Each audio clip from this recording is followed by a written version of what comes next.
তো বন্ধুরা, শীতকালে আমাদের পুদিনা গাছের গ্রোথ অনেকটা কমে যায়, পাতার সাইজ ছোট হয়ে যায়। আবার যখন গরম পড়তে শুরু করে তখন এই গাছে নতুন করে গ্রোথ স্টার্ট হয়ে যায়। সেই জন্য এই সময় আমাদের পুদিনা গাছের প্রয়োজন বিশেষ কিছু পরিচর্যার আর বিশেষ কিছু সারের, যাতে এই গাছ আবার নতুন করে হেলদি হয়ে ওঠে আর সারা বছর আমরা এই গাছ থেকে প্রচুর পুদিনা পাতা পেতে পারি। তার জন্য সবার প্রথমে আমাদেরকে যেটা করতে হবে, এই গাছের সমস্ত ডাল একেবারে ছোট করে কেটে দিতে হবে।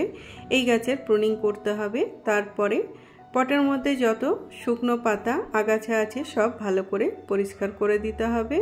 কাটিং প্রুনিং করার পর এবার এর মধ্যে দিতে হবে নাইট্রোজেন রিচ ফার্টিলাইজার। তো আমি এর মধ্যে দিচ্ছি কাউডাং কম্পোস্ট। তবে আপনার কাছে যে কম্পোস্ট আছে আপনি সেই কম্পোস্টই ব্যবহার করতে পারেন। এবার আমি এর মধ্যে যেটা দেব সেটা হচ্ছে হলুদ। 1 মগ জলে 1 চামচ হলুদ ভালো করে মিশিয়ে এই মাটিতে দিয়ে দিতে হবে। এর ফলে মাটিতে বা গাছে কোনো রকম ফাঙ্গাস হবে না।